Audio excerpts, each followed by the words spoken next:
We'll continue our Chapter 8 examples. So this is looking at partial depreciation. So when you buy a machine or building or piece of equipment throughout the year, you can't take a full year's depreciation on a machine you bought in any other date than January 1st. So we have partial year depreciation. We have this example that we bought a trencher on April 1st. We bought this machine on April 1st for 280,000. It has a useful life of 5 years and a salvage value of 40,000. We want to compute depreciation expense at December 31st for both the first year, sorry about the typo, and the second year. So we're going to assume straight line depreciation. So first, we need to know what the first year's depreciation is, or what yearly depreciation is. So we have a useful or a historic cost of 280,000. Oh, I put a comma in. 280,000 minus 40,000 and a useful life of 5 years. Okay, we have annual depreciation of $48,000. That's our yearly depreciation. We bought this on April 1st, so we can only take a partial year depreciation. So in year one, we can only take those months from April 1st to December 31st. So we want to calculate how many months happen from April 1st to December 31st. Well, we can count April, May, June, July, August, September, October, November, and December. We get 9 months. So we need to take this amount times 9 divided by 12. So we get 9 months out of all 12 months that we're taking our depreciation for. So our first year depreciation expense is $36,000, and the second year depreciation expense would be $48,000.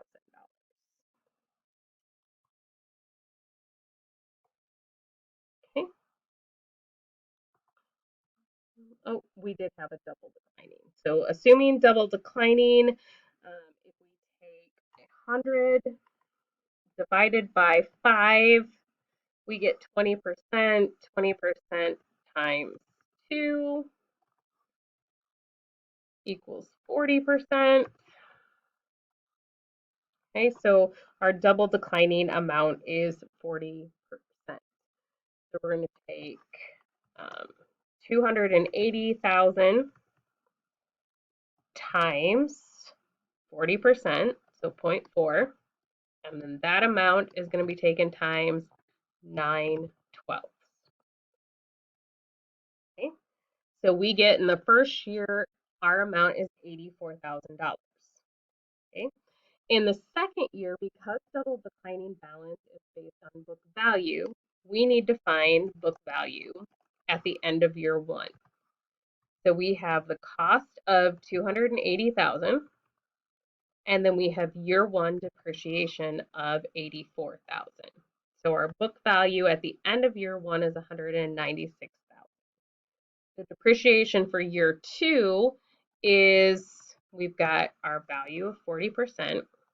So our depreciation for year two is 196,000 times 40%, or $78,400. Okay. Now let's look at revenue and expenses. So we have this information about our equipment, and we want to record journal entries for 2 years about this equipment. And what we're looking at is what is the difference between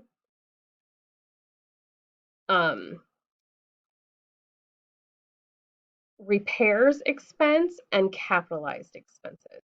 Or okay, so we first on January 1st, we paid $287,600 cash plus $11,500 in sales tax and $1,500 in transportation for a new loader. It's going to be recorded in our equipment costs. And then we have information about its 4-year life and $20,600 salvage value. Okay, So on January 1st, we're going to record for the cost of the loader. January 1, we gained equipment and we paid cash.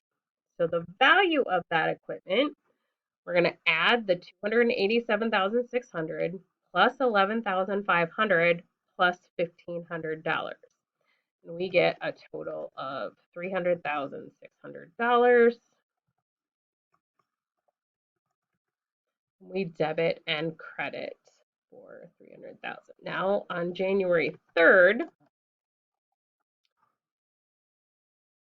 we paid $4,800 to install air conditioning in the loader to enable operations under harsher conditions.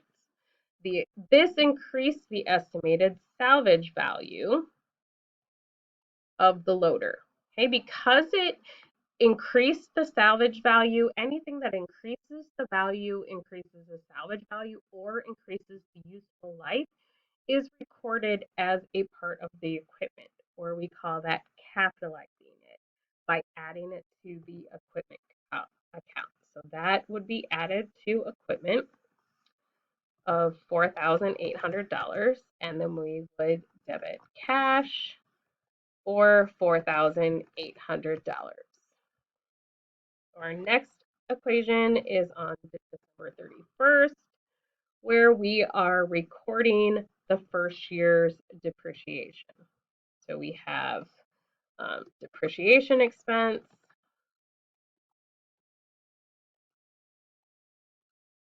and accumulated depreciation. Okay. And then the amount of that is 1 year of depreciation because we bought the equipment on January 1st. So our annual depreciation amount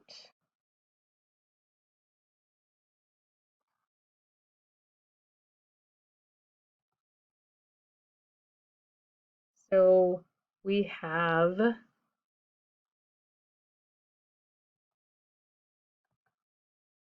do we see how much? Okay, so increase the estimated salvage value of the loader by another $1,400.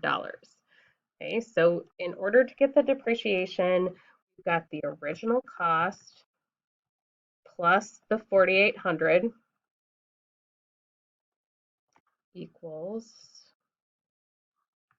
So now we have cost of 305,400, and then we have the original salvage value, 2,600, and we increased it 1,400 with that amount.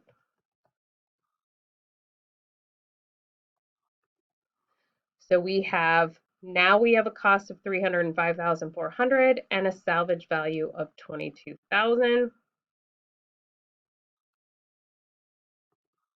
So cost minus salvage value divided by useful life of 4 years equals $70,850.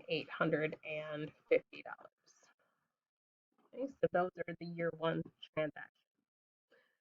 Year 2, we paid $5,400 to overhaul the engine, which increased the loader's estimated useful life.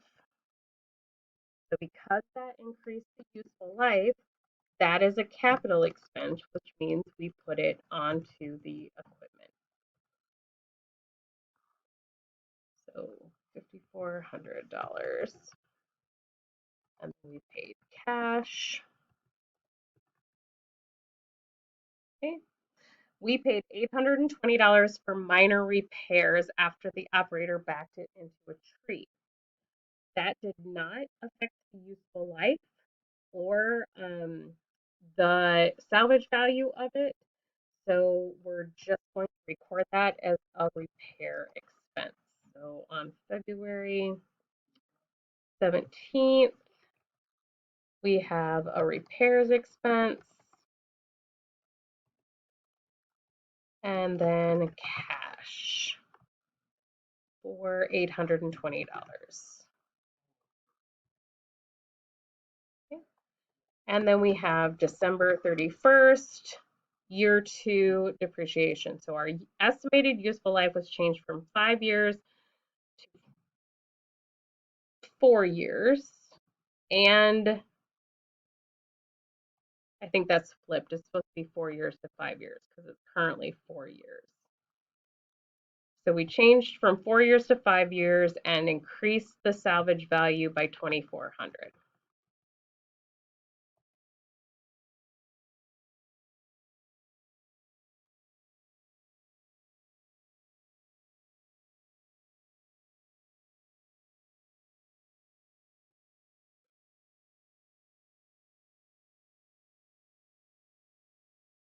Okay. So now we're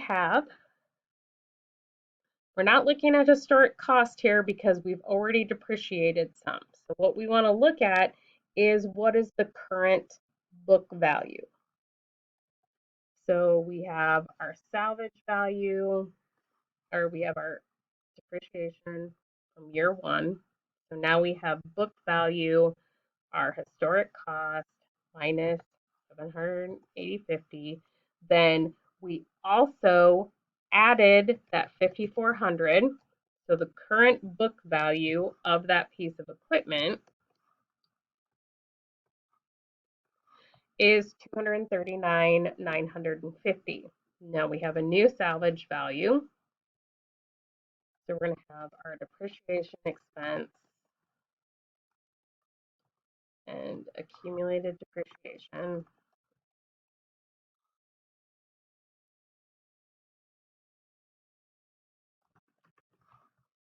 Okay.